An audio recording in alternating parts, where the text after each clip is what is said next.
இந்த ஏஐ எவ்வளோ இவங்க வந்து அண்டர் எஸ்டிமேட் பண்ணிட்டு இருக்காங்க, இந்த ஏஐயோட டிஃபரன்ஸ் என்னன்றதை நம்ம ஒரு புரிய வைக்கணுன்றதுக்கு ஒரு எக்ஸாம்பிள் சொல்கிறேன். இட்ஸ் பவர் ஆஃப் ஏஐக்காக சொல்கிறேன். நான் as I said நம்மள்ட்ட ஒரு ChatGPTல 3 வெர்ஷன் இருக்கும், note பண்ணியிருப்பீங்களா? 0 Pro and Plus.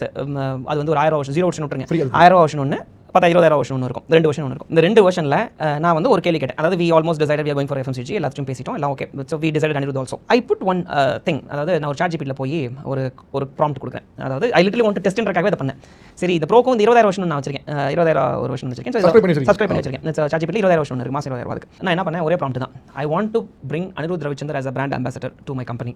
So this is the pay that I am going to do it அப்படின்னு சொல்லி அந்த கோட் நம்பர் கொடுத்துட்டு, இவ்வளோ இருந்தால் இவ்வளோ செலவாகும், இவ்வளோ இதெல்லாம் பண்ணலாமான்னு சொல்லி ஒரு கோட் வந்து கொடுத்து அவர்கிட்ட ப்ராம்ப்ட், இதே ப்ராம்ப்ட் ஒன்றும் பெரிய ப்ராம்ப்ட் தான், காப்பி பண்ணி bro version and plus version இதை போட்டுட்டு வெயிட் ஃபார் ஃபியூ மினிட்ஸ். இது வந்து இன்ஸ்டன்ட்டாக ரிசல்ட் உங்களுக்கு ChatGPT எப்படி ரிசல்ட் கொடுக்கும் தெரியும். ஸோ என்ன சொல்லுன்னா, ஆமாம், அனிருத் ரவிச்சந்தர் ஒரு வளர்ந்த ஒரு மியூசிக் டேரக்டர், நீங்கள் வந்து அவர் பிராண்ட் அம்பாசிடர் பண்ணிங்கன்னா ஹாப்பி எண்டிங் ஐஸ்கிரீம்ஸ்க்கு வந்து ரொம்ப ஆப்ஃபுல்லாக இருக்கும், ரொம்ப நல்ல ப்ரொமோஷன், நல்ல சாய்ஸ் இருக்கும். ஸோ இதெல்லாம் நீங்கள் FMCG டிசைட் பண்ணிருக்கனால வழக்கமாக what ever I thought in my mind, it's just came out. அதை அப்படியே கட் பண்ணிவிட்டு ப்ரோ இந்த 20,000 வெர்ஷனுக்கு வந்து அந்த result, so it will take lot of time, ஒரு 15-20 மினிட்ஸ் அந்த அனாலிசிஸ்லாம் முடிச்சுட்டு இட் கேவ் ஒரு ரிசல்ட். இதே ப்ராம்ப்ட் அப்படியே கட் காப்பி தான் பேஸ்ட் பண்ணிவிட்டு wait for 20 minutes 25 minutes. It gave 6 page of data, 6 பேஜுக்கு ஒரு டேட்டா கொடுத்துச்சு.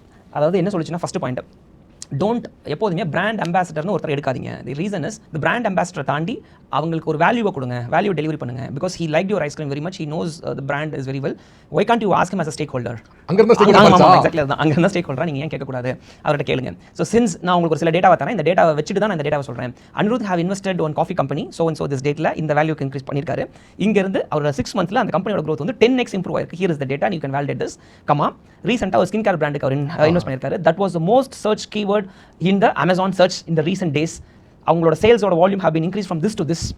This is another 2 point and this give இதெல்லாம் இது அது மாதிரி நிறைய பாயிண்ட்ஸ் கொடுத்துச்சு. ஸோ சொல்லலாம் சொல்லிட்டு நீங்கள் அனிருத் கிட்ட என்ன போய் கேட்கணும், as a request நீங்கள் என்ன போய் கேட்கணும் அப்படின்னு சொல்லி கேட்டாங்க. இது ப்ராக்டிகலாக நடக்குமான்றதெல்லாம் ரெண்டாவது. பட் நான் எப்படி அது என்ன, அதோட ஏஐயோட பவர் சொல்கிறதுக்காக சொல்கிறேன். அதில் ஆவரேஜாக 30,000 45,000 பீப்பிள் வந்து அந்த கான்செப்ட் அட்டன் பண்ணுறாங்க. 45,000 பேர் அட்டன் பண்ணும்போது இதில் வந்து நீ வந்து ஒரு எக்ஸாம்பிள் அனிருத் வந்து உங்களோட பிராண்டில் இன்வெஸ்ட் பண்ணாருன்னா ஹிஸ் பிராண்ட். ஸோ அவரோட கான்செப்ட்ஸில் முடிக்கும் போது ஹாப்பி எண்டிங்னு ஒரு கோட் மாதிரியோ ஏதோ ஒரு சாங் முடிக்கும் போது சொல்லிடலாம். ரெண்டாவது அவர்கிட்ட வந்து ஒரு ஜிகிள் ஸ்பாட் மாதிரி நீயே கேட்டு வாங்கிக்கலாம், he will do it for you. So அதை பண்ணி வாங்கிட்டீங்கன்னா அது ஒரு சின்ன கிளிப்ஸாக நீ ரன் பண்ணிக்கலாம். அதை தாண்டி அவரோட கான்செப்ட்டில் ஒரு ஐஸ்கிரீம் பார்லர் நீ அவர்கிட்ட ரெக்வஸ்ட் பண்ணி கேட்டு வாங்கிட்டீங்கன்னா, அது எப்படி ப்ராக்டிகலாக தெரியல இன்னும் எங்களுக்கு, நாங்கள் அதெல்லாம் டிஸ்கஸ் பண்ண சொல்கிறேன்.